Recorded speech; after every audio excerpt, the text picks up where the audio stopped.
में मिलेगा किशनगंज। बिहार में पहली बारिश कहाँ होती है? किशनगंज। पहली बारिश किशनगंज। किशनगंज एरिया से 3 देश पास पड़ जाएंगे। यहाँ से आ जाएगा नेपाल, भूटान और बांग्लादेश। ये ट्राई जंक्शन का एरिया होता है किशनगंज। अब किशनगंज के बाद ना यहाँ देखिए ये भारत एकदम पतला हो जाता है। किशनगंज जिला में भारत एकदम पतला हो जाता है और इसकी चौड़ाई महज 22 किलोमीटर हो जाती है। कितने किलोमीटर? 22 किलोमीटर। अब इस 22 किलोमीटर में थोड़ा सा बिहार का किशनगंज है और यहाँ थोड़ा सा यहाँ बंगाल है। क्या है? बंगाल। एकदम पतला एरिया हो जाता है। क्या हो जाता है? पतला एरिया। तो बंगाल का इधर आ गया सिलीगुड़ी, इधर किशनगंज। तो ये पतला एरिया जो 22 किलोमीटर है इसे हम लोग कहते हैं चिकन स्नेक। क्या कहेंगे? Chicken snake. सिलीगुड़ी या इसी को क्या कहेंगे? Chicken snake. हालांकि जगह का नाम है सिलीगुड़ी कॉरिडोर। क्या नाम है? सिलीगुड़ी कॉरिडोर। और इसे हम क्या कहते हैं? Chicken snake. चिकन स्नेक इसलिए कहते हैं कि भारत के ये इधर के 8 स्टेट, ये 7 गो 7 सिस्टर, 7 सिस्टर, एक सिक्किम, 8। आप अगर गौर करके देखिएगा इन 8 में जाने के लिए हमारे पास यही पतला रास्ता है। हालांकि बांग्लादेश से जब तक शेख हसीना थी बहुत अच्छे रिश्ते थे। अब ये यूनुसवा आया है बुढ़ा, अरे ये चाइना का है, अरे ये नचनिया है, किसी का नहीं है। चाइना का भी है, अमेरिका का भी है, किसी का नहीं। यहाँ पे अगर यहाँ देखिए ये चाइना को यहाँ पर एयर बेस दे दिया या मिलिट्री अड्डा दे दिया और चाइना नेपाल, अब नेपाल की स्थिति किसी से छुपी नहीं है।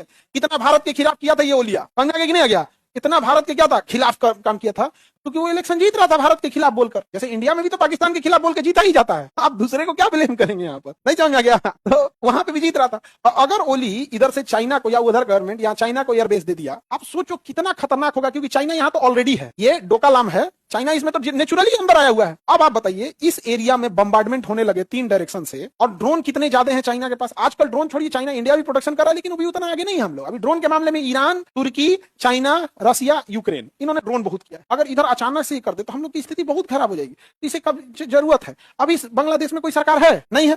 बांग्लादेश एकदम कमजोर है। बांग्लादेश एकदम कमजोर है। अभी प्रधानमंत्री को चाहिए ये एरिया है ना, ये पूरा बराबर कर दे, ये पूरा बराबर कर दे। अरे हमें थोड़ी बराबर करना है। ये एरिया में बंगाली भाषा बोली जाती है, बंगाल और बंगाल, यहाँ 500 कुछ बंगालियों को घुसा दे भाई, बंगाल यहाँ पे यहाँ घुसा दे और कह दे कि मैं अलग देश बनाऊंगा, ऊपरी बांग्लादेश। एक अलग देश हो गया क्या? ऊपरी बांग्लादेश। अब भारत उसे मान्यता दे दे, भारत उसे मान्यता दे दे। अब उसे मान्यता दे दिया भारत, अब वो इसकी आर्मी उसको दौड़ाएगी। अब वो शरण लेने कहाँ आएगा? भारत में। तो हम इंटरनेशनल शरण दे सकते हैं, अभी भी बांग्लादेश की शेख हसीना को दिए हैं इंटरनेशनल शरण देके। अब वो रिक्वेस्ट लेटर भेज सकता है कि हमारे देश में विदेशी अटैक हो रहा है, आप हमारी रक्षा करें। बस हो गया, हमारी सेना आ गई। बाद में क्या बन जाएगा? स्वतंत्र देश। 5 साल के बाद जैसे सिक्किम भारत में मिल गया, ये भी भारत में मिल जाएगा। हो गया। बांग्ला सब लाइचीदार है, सब ये सब आंख दिखा रहा है, सब मार के खत्म कर देना चाहिए इन लोग को। अलग ले इधर एरिया बांग्लादेश है ना, यहाँ पर बस 17 किलोमीटर आगे बढ़ेंगे ना, 17 किलोमीटर त्रिपुरा आगे जाएगा। त्रिपुरा के लोगों का कहना है तुम्हें समुद्र का बीच दिखाएंगे। तुम पहाड़ पे रहते हो, समुद्र का बीच देखिए, समुद्र है। जैसे ही करेंगे ना बांग्लादेश का एरिया कट गया। अरे भैया 17 किलोमीटर आगे जाएंगे तो इसका भी तो चिकन स्नेक है ये। वो हम लोग को धमकी दे